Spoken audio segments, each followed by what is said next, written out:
Hi, welcome everyone. We are so grateful and excited that you are here to join us for our next episode of Wisdom of the Mystics. And I'm Reverend Kathy Mastroianni, Executive Director of the Science Mind Archives and Library Foundation. And the Science Mind Archives is truly your spiritual resource center for New Thought wisdom. We're so grateful for practitioners or ministers or just any students of this incredible mystical teaching, this New Thought teaching. I just really encourage you to check out the Science Mind Archives so you can go even deeper and learn more. And so it was a great honor to be here today as we learn about Emma Curtis Hopkins, who is truly the teacher of teachers. And I shall pass it over to my colleague here. Oh, thank you, Reverend Kathy. Yes, I'm so excited to be here today with Wisdom of the Mystics. My name is Laura Topper, and of course, we are here with New Thought Media Network, bringing so many programs and broadcasts and shows and conversations like this to you every day of the week. And I just feel so grateful to be here today with Reverend Kathy Mastroianni and Reverend Dr. Ruth Miller, who is our super guest, yes, who will be here to present the teacher of teachers, Emma Curtis Hopkins. And I think I can say for me, there was no question in my heart when me and Reverend Kathy were choosing, our mystics. It was very obvious that that Reverend Dr. Ruth would be the wonderful super guest presenter, teacher, expert to come on to teach and share the wisdom of this wonderful person. So thank you to Reverend Ruth Miller. And I just would like to add a little piece about Reverend Ruth here, because I just adore being with Reverend Ruth. Every time we're together, we have such in-depth conversations, because she is best described as a synthesis of all things relevant to consciousness, human potential, and culture, working with academic institutions, individuals, nonprofits, and churches and small businesses to guide them through the confusion of today's world and into the new culture that's unfolding in and around us right now. And Reverend Miller has written so many books about so many great teachers and about New Thought and these wonderful teachings. And of course, her book, Unveiling Your Hidden Power, which is all about Emma Curtis Hopkins and her teachings. So now I'm going to bring on Dr. Ruth and welcome you to Wisdom of the Mystics. Hello. What a treat to be here. Thank you. Good to see you both. Oh, thank you for saying yes to being here and for shining light on this incredible teacher of teachers that we know as Emma Curtis Hopkins, and the work that you have, that you've taken your life, you've thrown your life into learning about her and teaching her teachings. They're incredible. Thank you so much. They are pretty amazing. Definitely worthy a life of study. So I'd like to ask you first of all, because I think this is one of our key questions here that we like to know about our mystic as Emma. What was she like as a person? Stripping away spiritual. And it's great that it's International Women's Day today. So maybe you could weave something in with that in our conversation. But what was she really like as a person? Absolutely. So the photograph that you have, which is the most used photograph of her, I'm fairly convinced is her wedding photo. It's when she was 20 something, and she was marrying a fellow teacher, George Hopkins. She was Josephine Emma Curtis, actually. And she married George Hopkins and became Emma Curtis Hopkins. She had been teaching high school after the Civil War was over. The war between the states was over, and had been teaching before that. You know, all the boys went off to fight the war, and prior to the Civil War, all teachers were male. There were not female teachers in the systems, hardly at all. The Emerson family, for example, all those boys taught girls' schools because that's, men did all the teaching. So when the boys all went off to the Civil War, the girls, the bright girls, were, called to come up and become teachers. And while we have this image of all pioneer and early teachers being women, but no, that's a post-Civil War experience. So she was teaching everything. She was teaching, literature, biology, chemistry. She was really up on the current sciences. She read in German and Latin as well as English and Hebrew. And, you had to know some of that to be able to do anything with the Bible in those days. And so, and she read everything. Yeah, she was constantly reading. If you saw the movie Cold Mountain, that girl that's wandering around with a book all the time, the Nicole Kidman character, I sometimes think that might have been Emma. She did have one child with George, and her younger sister came to stay with them to be an au pair and a housemaid to help them through that time. But one of the things about that time that is relevant to the women's movement, women were not allowed to teach once they had experienced the carnal knowledge of marriage. You had to be single, you had to be virginal in order to teach. All the way to the 1950s, women were getting fired from teaching jobs in America for being married. So she was, struggling, because here she was, she loved to teach, she loved to study, and none of that was working for her. Now, the other thing to be aware of during that time, let's see, we're talking about, I just announced time and didn't give you time. She was born in 1849. Some folks say 1853, but it looks as if it was 1849. And her father went off to the Civil War when she was the oldest of 9 children. So she helped run the household, the farm. They had a farm, and did what she could to earn money. And there are several stories that you can hear as you go through her books about times when the extreme poverty and hunger were their experience, and how she got through them and how they got through them. So all of that began to be a framework for the rest of her life, right? So after the war was over, she continued to help support the family. Her father came home and wasn't able to work the farm anymore. He had been injured in the war. And so he started doing work in real estate, but that was very slow. And so that's when she started being a paid teacher following the Civil War. And she was immediately, from the bottom rung to one of the top rungs. There's a number of stories of how 15, 16-year-old Emma Curtis had, just wowed everybody with her incredible knowledge and intellect. So the other thing about that time period to be aware of was, was the early stages of the women's suffrage movement, the early stages of the women's movement at all.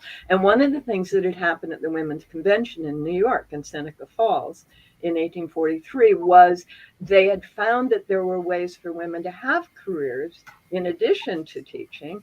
And one of those were one of those was healing in several modalities. You couldn't be a surgeon and be a woman because you were using a hacksaw, right? And do these Mm-hmm. horribly intense physical things. But water therapy, hydrotherapy, homeopathy, and a few other things began to be open to women. So while Emma was growing up in Killingsley, Connecticut, around her were various women beginning to become healers. And one of them was a woman named Mary Baker Patterson, who had married Yeah. an itinerant dentist and had studied as a homeopath and was itinerant. They would wander around the New England area. Emma did not encounter her in those early years, but it is the context in which she moved into her adult years. So she and Okay. George had to struggle because married, they could only live on his income. And it turned out, we find out later, he had college debts. They were having college loans in the 1860s, 70s, and 80s. Isn't that amazing? So they were having to live on part of one person's salary as a teacher. So that was rough. That was very low level living. And yet they were middle class, so they had to have certain standards. And I'm Right. sure it was very difficult for all of them. Now, to keep in mind, when we're talking about New England in the 1870s to 80s, well into the early 1900s, we're talking about dirt roads, maybe a wooden sidewalk if you were lucky. We're Right. talking about horse-drawn carriages and dogs, and you keep cats to keep the mice down, not to keep, just so they're minimized in your pantry. Yeah. And almost everyone had some garden, and almost everyone had a barn, and everyone had an open fire, whether it was in a Franklin stove or in a regular fireplace. And there were factories too. So imagine what the air was like. Constant, no Yes. vacuum cleaners. You were Yes. sweeping and dusting and breathing dust and smoke all the time. So respiratory ailments were the norm, you know, not just, annual pollen issues, but all kinds of things. And what a lot of people suffered from such ailments. And Emma's family was, one of those. Regularly, every year, they had some kind of respiratory issue coming through. Well, one of those years was when they were living in New Hampshire, and it was late summer. They had recently moved into a new home and that they were renting, trying to get by on this single salary that he was paying his debts from. And the neighbor invited Emma over for tea. Mrs. Hopkins, would you please come over for tea? I have a special guest I'd like you to meet. And so she goes over and she sits down, and there's half a dozen ladies there. And there's one lady in particular, a woman named Mrs. Eddy. It's 1884. And in 1884, Mrs. Eddy was traveling around the countryside again to teach people her newly developed, as of 1875, science of mental healing, based on initially the lectures she had delivered as a student presenting the mental healing science of Phineas Parker Quimby. But after she married Asa Eddy Oh, in 1876, she disavowed her relationship with Quimby, any relationship. She had been a patient and a student for years. She disavowed any of that, and now it was purely the work she had done when she had fallen in 1876 and had then developed the very early draft of Science and Health with Key to the Scriptures. So it's this Mrs. Eddy that Emma encounters at the tea party, and Emma will have none of it. It makes no sense at all. She knows biology, she knows chemistry. There is no way that what Mrs. Eddy is doing makes any sense at all. She's polite and she leaves. Wow. Well, a few weeks later, by October, her family has not been able to recover from one of those respiratory ailments, and the doctors have been no help at all. And the neighbor comes over and says, please let me help you. And she proceeds, the neighbor does, to do Mrs. Eddy's process for Mrs. Hopkins' family. 24 hours later, everyone was well. Oh. And Emma immediately wrote to Mrs. Eddy. Yes. Saying, I must learn this from the teacher. And that's where we actually find out about the college debt. She says, I can't afford to pay you because we're still paying off his loans, but I would immediately pay you from any proceeds from my work as a practitioner. And Mrs. Eddy agreed. So by the end of December of 1884, Emma Curtis Hopkins has been commuting to Boston and completing the 6-week basic training in Christian Science. 6 weeks. 6 weeks. 6 weeks. Oh my God. Mrs. Eddy offered 12 lessons in 6 weeks, and it was almost residential, not quite. It didn't have to be, but it was for Emma because she was commuting. And so she immersed herself in this material for 6 weeks. And at the end of it, she posted her business card in the journal that Mrs. Eddy put out, and she had offered a couple of things for the journal. And by the end of, December of 84, by April of 84, Emma is now the editor of the Christian Science Journal, which is an in-house newsletter. It's not the Monitor. That came much, much later. This is the in-house newsletter. And so it goes out to all students, all interested people who have been involved in the training. And Emma starts to edit people's letters, write the occasional article. Mrs. Eddy would write articles, and Emma would get it into the newsletter. And she was living several days a week in Boston and then going home to her family in New Hampshire by coach, and there wasn't much in the way of rail even at that point. So that went on quite swimmingly for a while. And Emma did, in fact, pay for her room and board at the college. It was the Massachusetts Metaphysical College in Boston at that point. And she also, paid as much as she could toward the classes, and then continued to edit the paper. And some of that was exchange, right? Then in September, I believe it was the September 23rd issue, Emma made a very big mistake.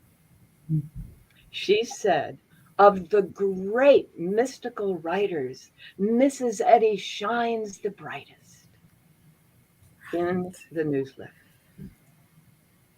The mistake was there are no other mystical writers to pay any attention to.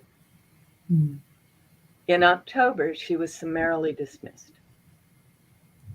There was no room for anyone who read anything other than Science and Health with Key to the Scriptures. And several years later, we begin to understand why. In part, what Mrs. Eddy was seeing is people would take her class and then they'd go off and study with other people or do other things or mix new things into it. And the power was being diluted of her teaching.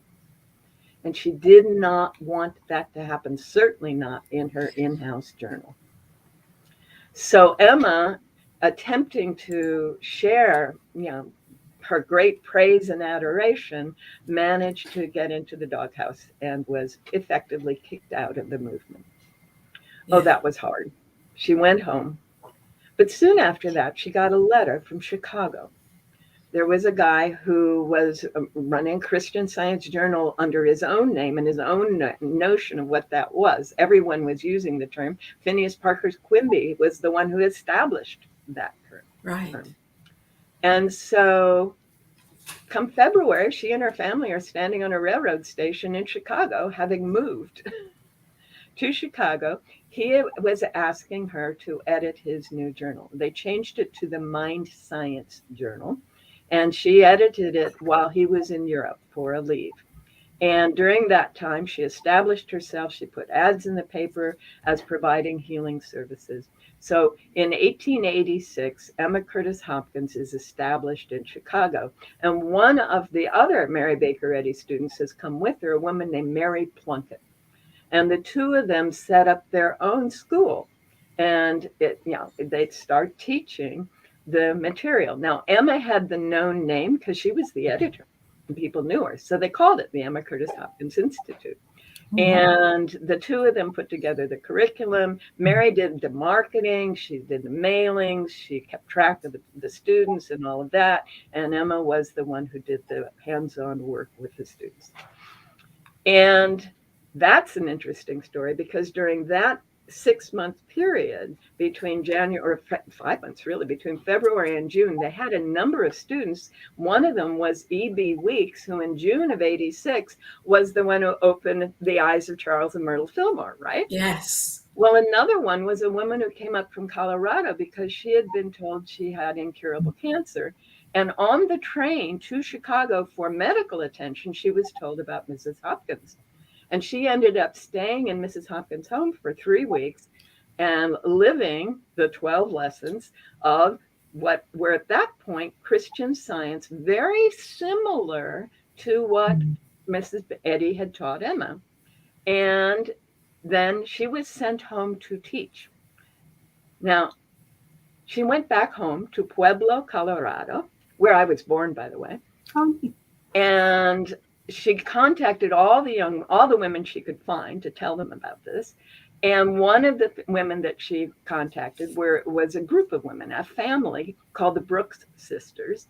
And the Brooks sisters, one of them had cancer of the esophagus and was starving, was dying for lack of food as much as from the cancer. And they were finding it untreatable. So Nona Brooks and Fanny Brooks Small both became students of Emma through Mrs. Bingham in Pueblo, Colorado. And that's one little piece I want to track down the next time I get through Pueblo. I'm looking forward to that.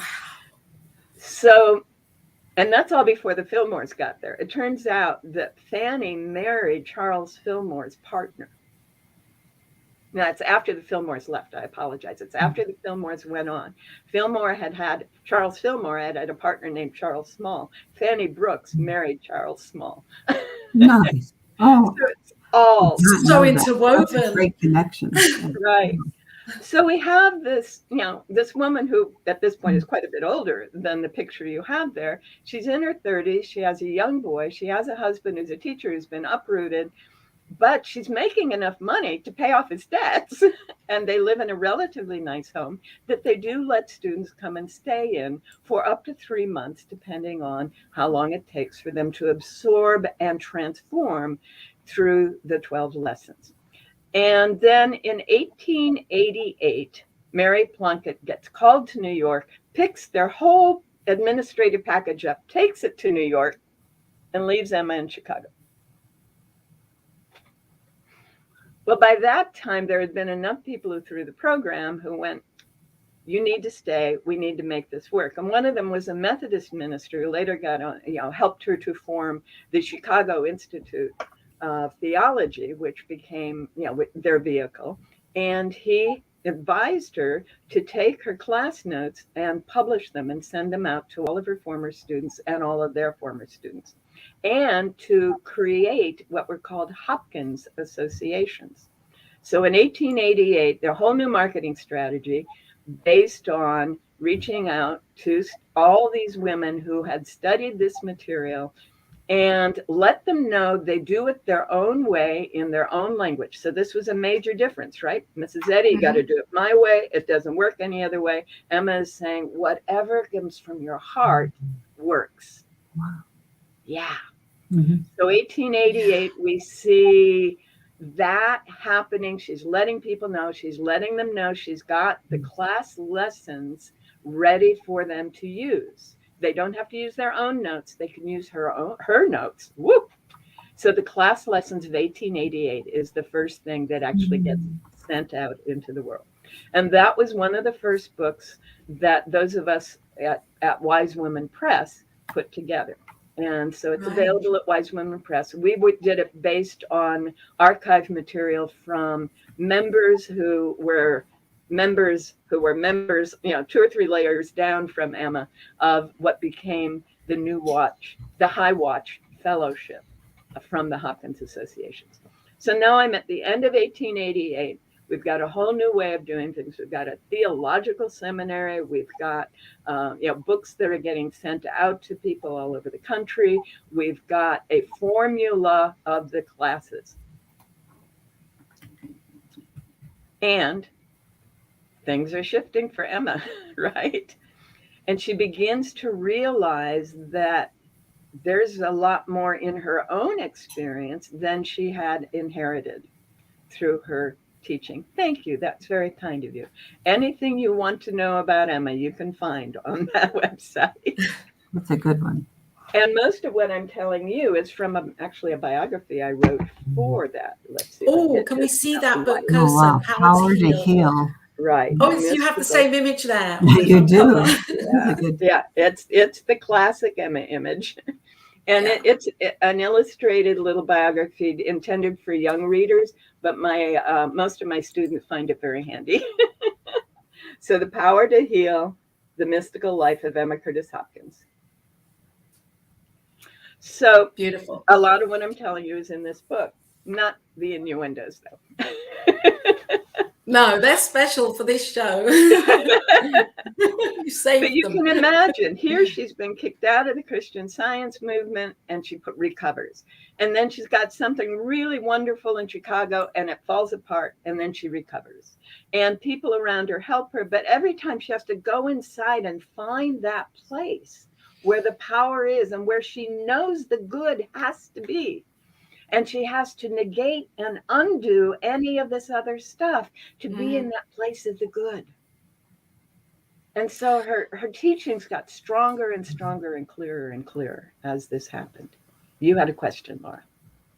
Well, I think Reverend Kathy had a question. I just wanted to remark on that piece because that's a teaching in itself of how resilient she trained herself to be that resilient and to keep going amidst the adversity. Absolutely. The adversity that was there. Yeah. Right. Because the teachings drove it, right?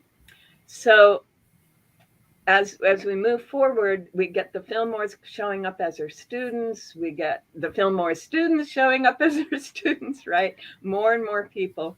And then they start doing what all the New Thought people do. It's fascinating. I love this. Emma sets up an institute to train people, and people come to her and they say, we need to be ordained as ministers because we can't stand ministry anymore because the church focuses on how God is focusing on evil and we focus on the good, right?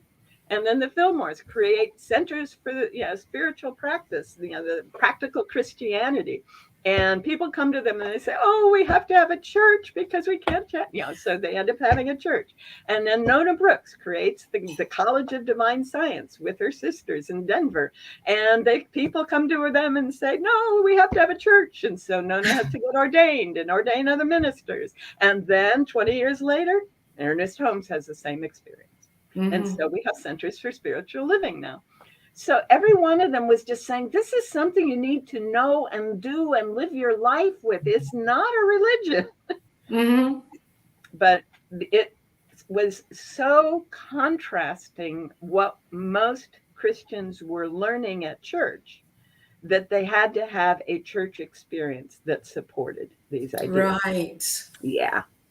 So, this goes along just fine for 3 years. And then the World's Fair comes to Chicago. And this is why it's so cool we're doing this on International Women's Day, because what Emma did was move the Hopkins associations into the women's pavilion. Not in the religious pavilion where Christian Science was. Mary Baker Eddy was over there in the World Religions Pavilion. Emma was in the Women's Pavilion, empowering women to care for themselves and their families and support each other and themselves through this practice, which I think is just marvelous. It's amazing. Yes. She moved the needle. Yep. of the teachings, and was almost saying, well, it doesn't have to be about religion. It's about self-care and healing. Yes, yes. And And in many self-preservation. ways, what she was creating is what's called the feminine arm of New Thoughts. The feminine arm, because it's the one that focuses on healthy relationships and healthy bodies and healthy minds and connecting with all that is. It's a holistic, health, healing oriented approach. The masculine arm grew up through other teachings and became Wallace Wattles and that Charles Hannell and all those books that I did, working on for the Secret. Those books that I was working on for The Secret are the masculine arm, and they were, how do we create in the world of business? How do we bring these high principles into fruition in the world of business? So we've got, a balance here going. But Emma's world was the world of empowering women. And she encouraged and required financial well-being as part of the process. Her 12-lesson process cost $50, the basic course. Not much. Unless you're thinking 1888. Mm-hmm. It was a lot of money. Yeah. Yes. It was a lot of money. When you could get a loaf of bread for that may have been about £1,000, £2,000 or something. Exactly, like depending on where in the cycle you were at that given time. It was a lot of money. Yeah. And she wouldn't let them come back to the advanced course unless they had it, because it meant that they hadn't done their work yet. Right. So it wasn't even easy. You couldn't just buy your way in. Right. So she became more and more firm, more and more absolutist over the years, because she didn't do it's got to be my way or the highway, but she did you have to do the work. If you're going to be there, you have to do it. And she continued to do this until 1906. And then in 1906, a little bit that happened in her personal life. Along about 1901, her husband, who had been going back and forth between his family home in New England and their home in Chicago, finally divorced her on the grounds that she had abandoned him when he moved back to the New England. So in 1901, their kid was grown, their son was grown. He was in the Merchant Marines. Unfortunately, he got sick on the coast of Central America, and she wasn't able to help him, and he did not return alive. And that was hard in that period, shortly after the divorce. So 1906, she got a letter from Tulane, the Hopkins Association in Tulane, saying, can we establish a Hopkins seminary here? And she said, absolutely. And by June of 06, she had packed up Chicago completely, sent them the materials, packed up 2 suitcases, and she lived out of those 2 suitcases until spring of 1925. Yes. And she thought of herself at that point as a mystic. Up to that point, she was just a normal person using some important tools. But by then, she had come to understand what the title of her final book was, High Mysticism. That what this is entering into a state of union with the divine, so that our awareness and the divine knowing are united, and our experience then becomes that which the divine intends for us. And so it's bringing that union together. And so when she did processes, and she was living out of a suitcase in New York during the social season, because there were a lot of people there and they had money and they were willing to take the classes. And she got involved with Mabel Dodge while she was in New York City, who was a leading socialite with a lot of money. And Mabel Dodge took her to New Mexico to meet Mabel Dodge's potential husband, Lujan. So she married Tony Lujan, and Mabel Dodge Lujan has written a book that includes letters from Emma. So that's how I know this piece of the story. So Taos, New Mexico, where Georgia O'Keeffe and D.H. Lawrence were, Emma got to visit and spend several months. So they all had this interaction. And in New York, she was working with major actors and musicians in the New York stages. And then usually during the spring, but sometimes during the summer, she would go up to the family home that her younger sister, that had been her maid and au pair, was now running in Killingsley, Connecticut. And that went on through 1923. And then in 23, she had what she said is not so much an illness, but God calling an end to a career. It was diagnosed as congenital heart failure. But she knew she had to stop. And so she went home to the farm, and several members of what was by then the High Watch Fellowship bought land right around the farm so they could be near her. And she would meet with them, and she would teach, and she would read, but she did it very laid back, very quiet, did her practice. And then in fall of 24, she felt really strong. So she went back to New York. I skipped something. I skipped 1918. So I'm going to go back to 1918. That's the founding of the International New Thought Alliance. And their first general meeting, Emma Curtis Hopkins was the president. I know. And attending at that meeting were a number of well-known figures, including Nona Brooks and Ernest Holmes. Now, Ernest at that point, 1918, had just begun to wake up. It was 1917 when he found Thomas Troward's books in New York, in LA, and he was going, yes, there's a theoretical framework for this. Yes, right? And he and his brother had created a healing center in Long Beach, a nursing home. But he was interviewing everybody he could who was a good practitioner. He wanted to find out what it was that drove them. And at that conference, he interviewed Nona Brooks. He followed her around and he said, I know what you've got. I know what your key is. And she says, oh, omnipresence. You feel that divinity everywhere, always, right? And he followed Emma Curtis Hopkins around, and she said, I'm not interested. No. Right. So she didn't give him this interview. But in fall of 24, he was in New York delivering lectures on metaphysics, and she granted him the interview. So he goes to the Oriental Hotel where she was staying. And according to the description that he later gave his brother, she met him at the door to her suite. Ah, you've got it. Yes, we're talking Ernest Holmes' Science of Mind, right? So he goes to her room. She meets him in a beautiful black, going out on the street dress from 20 years earlier, right? It's 1924, but she's dressed for the turn of the century. Big hat, absolutely white hair, and violet eyes, and gloves.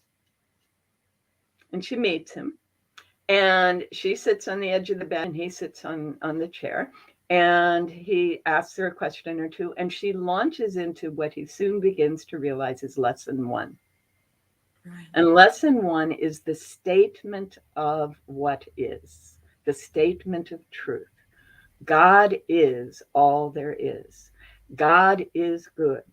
If God is all there is, then God is omnipresent, omnipotent, omniscient. If God is good, that means that good is omnipresent, and good is omnipotent, all power, and good is all knowledge. All right. So she's doing this, lesson one, and then they come to the end, and he says, and he realizes that this is just the beginning. And she says, same time tomorrow. And so 12 days, 12 lessons, at the end of which he contacts his brother Fenwick and says, I need the title to your book, that one that you wrote called Science of Mind. I need that. I have it now. So Science of Mind was written as a result of this 12 sessions with Emma. Oh, wow. I have to have a breather here. This is just... So back to the first edition, the 1925 edition. Right, that Fenwick wrote. Fenwick wrote that, right. Fenwick wrote one before 25, and Ernest wrote one in 25. So kind of watch that. Gotcha. Right. So when did Fenwick write?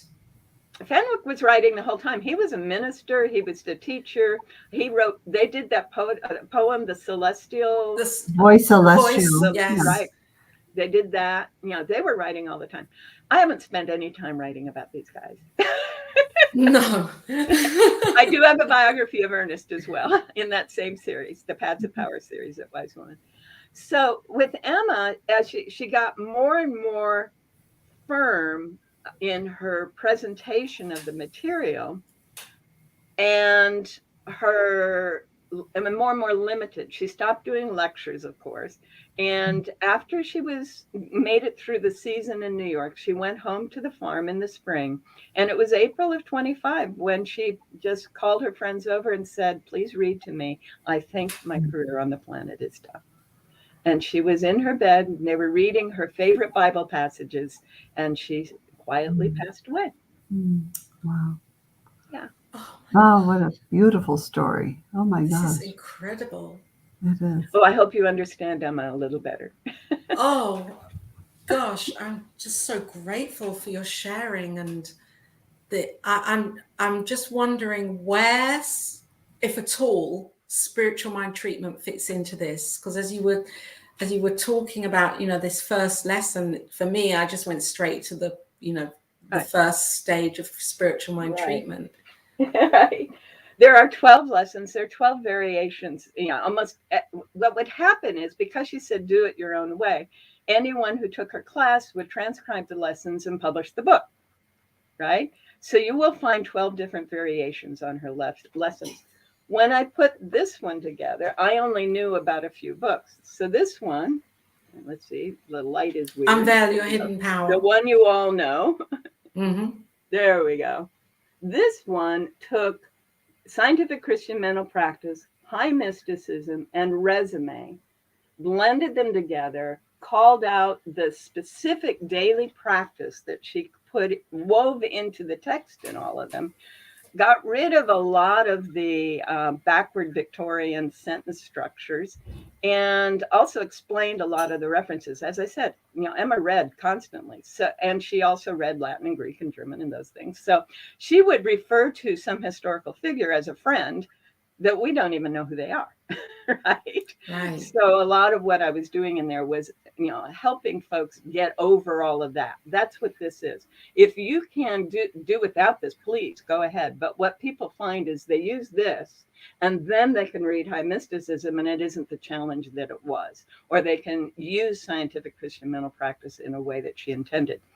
So that's one combination of several books. Another one was esoteric philosophy. And the folks who had me do the Wallace Wattles, Charles Hannell, and those guys' books, the folks at Simon & Schuster, had me do the esoteric philosophy book, which I had already edited for the Wise Women folks. But now I've translated this one into modern English with essential points and practices as well.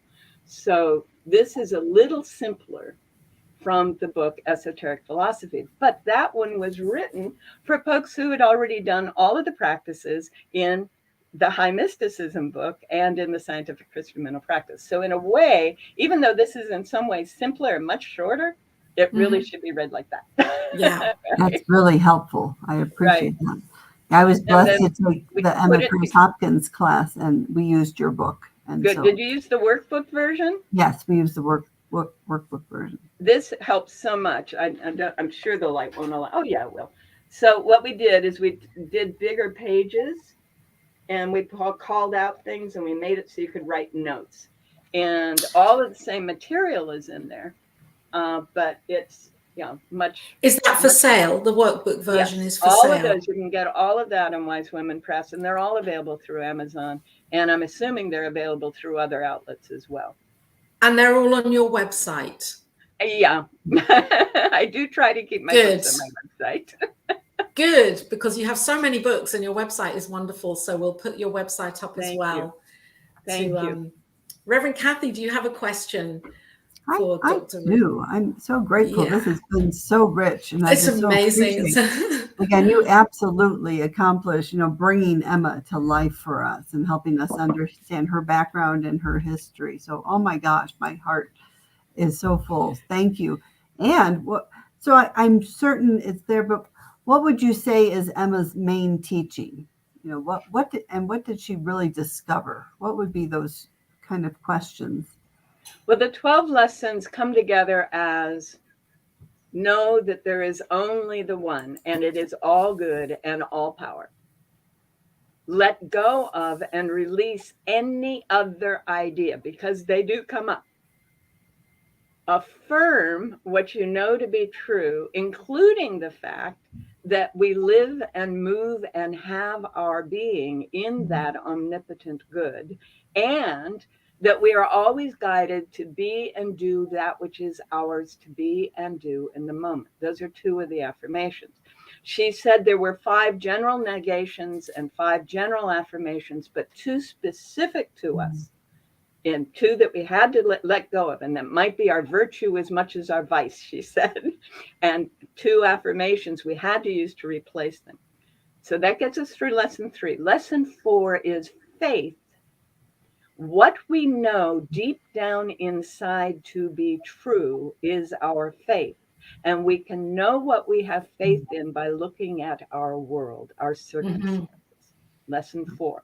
Lesson 5. The power is working through us always. And as we recognize that our words are expressions of power, then we actually can see the results. And our words may be spoken clearly inside or spoken verbally externally.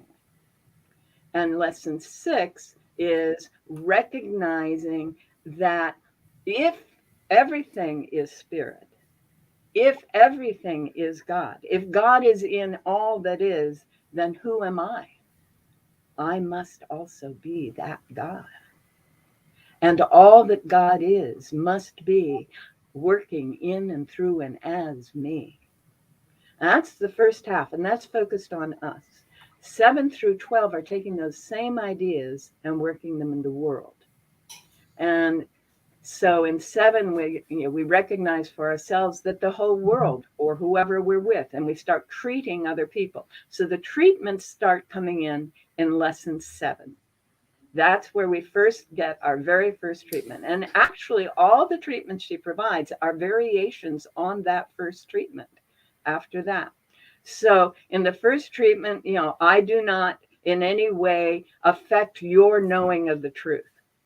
You know what is true, that God is all there is. And the second treatment is parallel to the negations, denials.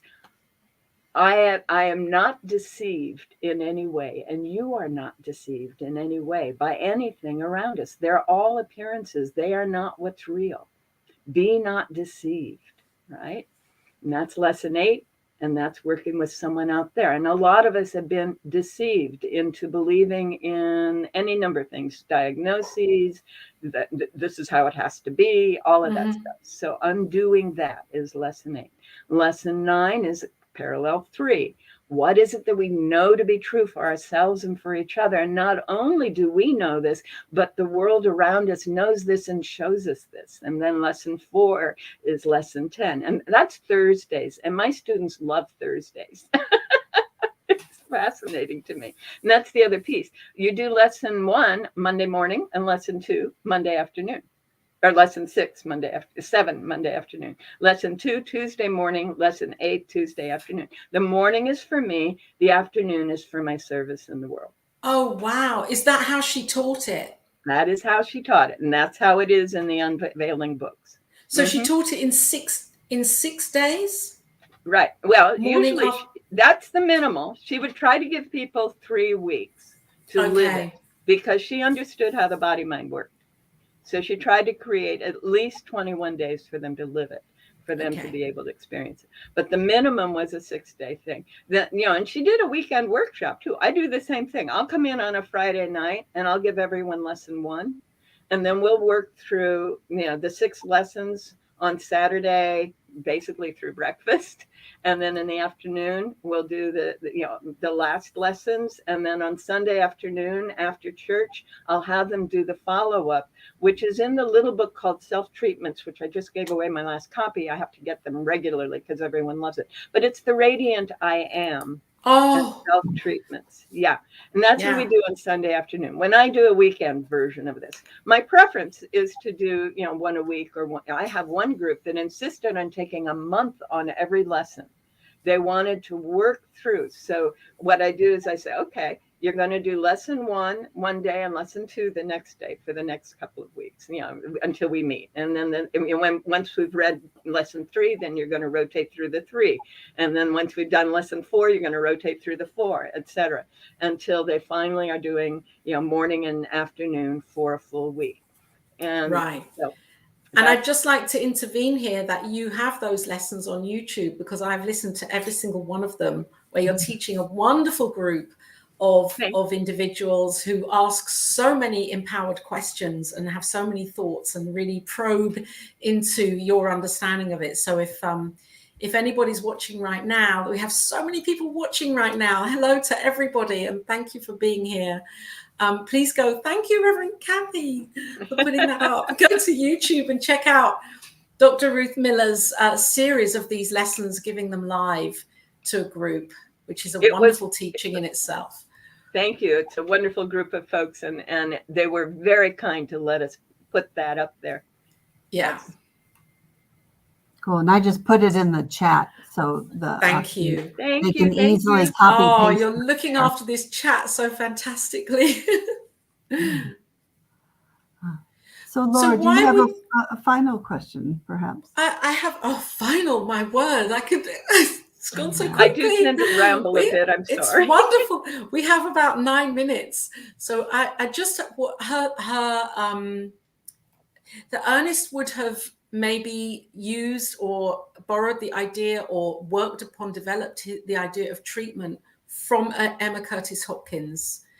Do you think that was initially from treatment her? And she calls it a treatment. And what he did is he came up with, obviously what worked for him. And she would have loved to know that he came up with what worked for him, and what he could teach came from his center being. Yes. Incredible. Yeah, it is. It's amazing. And I love it how last time Dr. Petra Wells came on, and she was talking about Phineas Parkhurst Quimby. So this is just such a wonderful evolution of that conversation. That's great. I was so delighted when I found him. I have to say, I was in shock. It was before there was a lot of material about him on the internet. I had to really work. When I heard that man had 12,000 cured patients and nobody knew about him, I was blown away. Yeah. And then, and by the way, the numbers for Emma are 11,000 documented cures and 110 ministers ordained. Wow, that's incredible. She spoke in London, San Francisco, New York, Australia. She was everywhere anyone called her. She went and she spoke. And usually she'd have a couple hundred people there. People said she was most hypnotic. And if you try to read, say, high mysticism and just move with it, I lose consciousness every time. I'm in a trance. There is something about the way she wove the language that facilitates moving to a different level of consciousness with it. Thank you. And again, how perfect for International Women's Day to be speaking about an international woman who is life-changing. Back in the day without internet, reached out to the whole world, literally, and transformed lives. And I think one of our guests spoke. She really, like you said, she brought it to the women's section instead of religion, and she was impactful in the women's suffrage movement.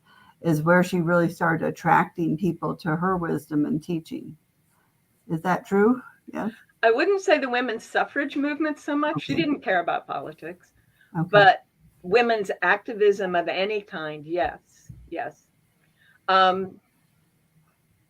There is a slight chance that she was involved with Jane Addams at Hull House, and that was one of the ways that she was, able to help folks. I don't know if Hull House in Chicago was the first settlement house, the first time immigrants and poor people were given a place to go to learn new skills and to get food and get clothing. And, it was a clothing exchange and et cetera. And Jane Addams created that. And I'm familiar with Jane because she's sort of part of my family background tangentially. And so, that's kind of cool for me to see that was going on. So she was being very active in helping women's lives be better in whatever way possible.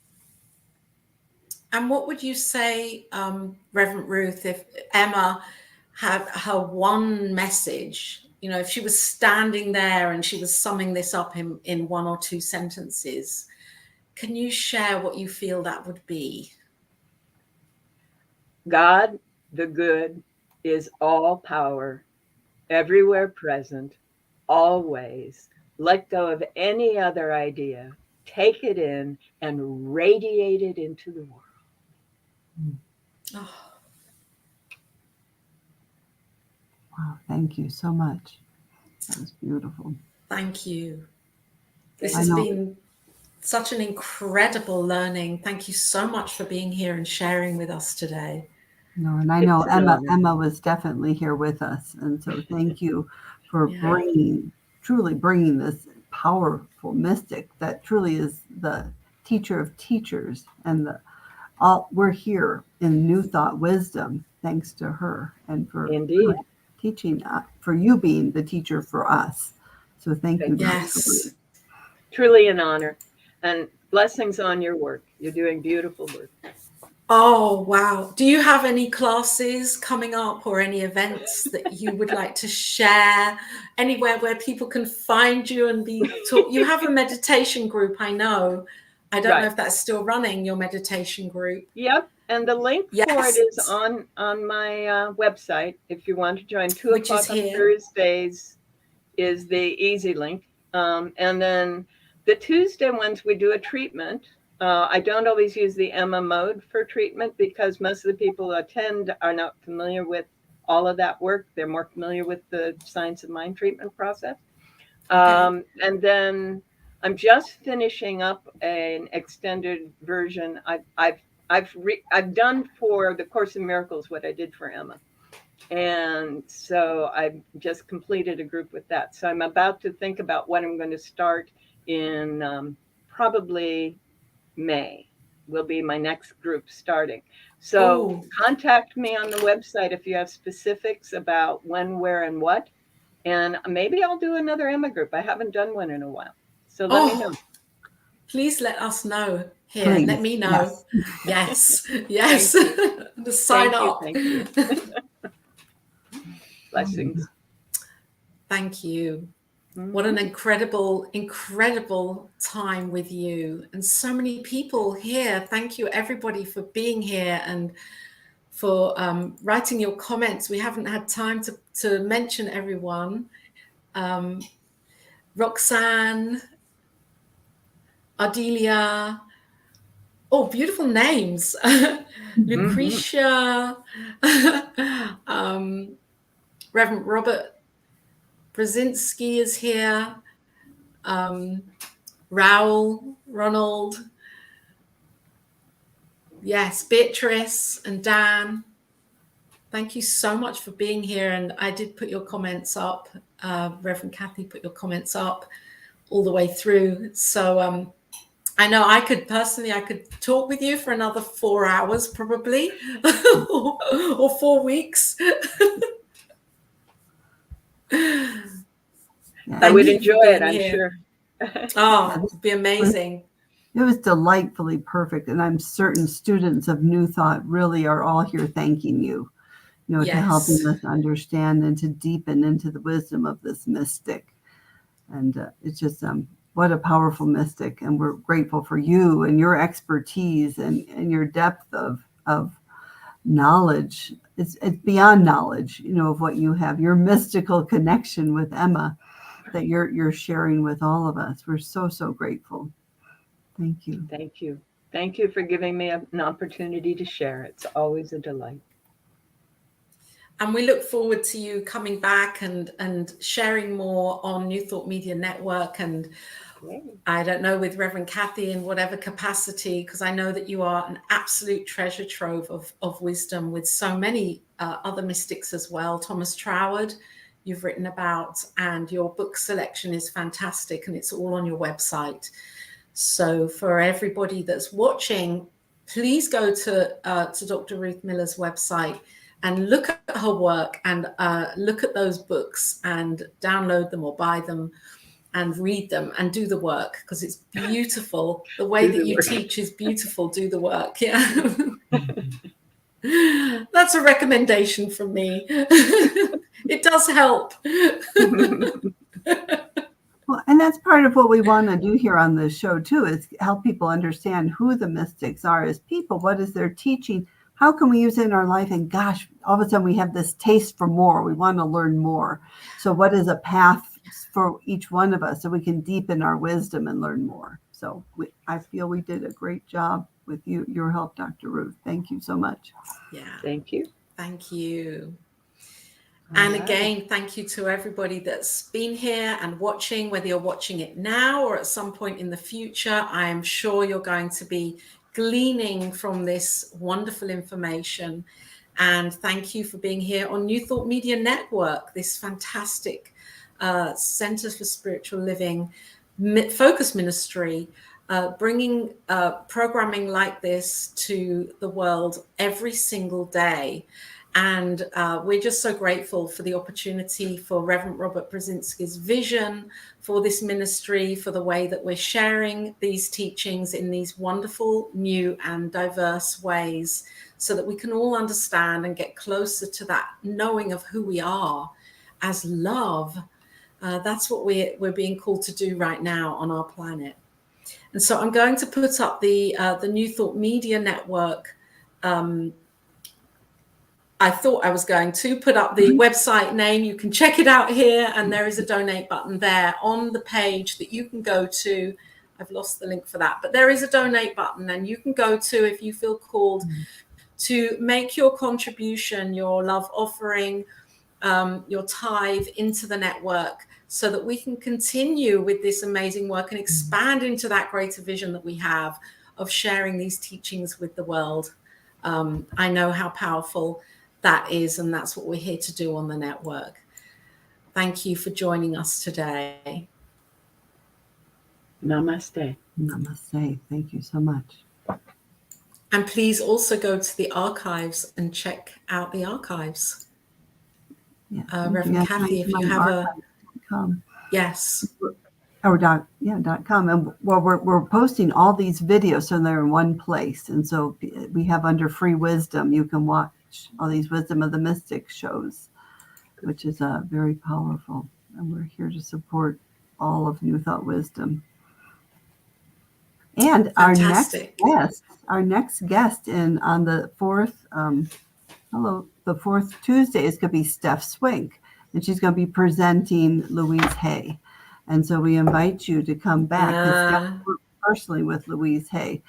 So to come back here for our next show. So we would love to continue to deepening into our mystics. Excellent. So thank you so much, Dr. Ruth, for being here today.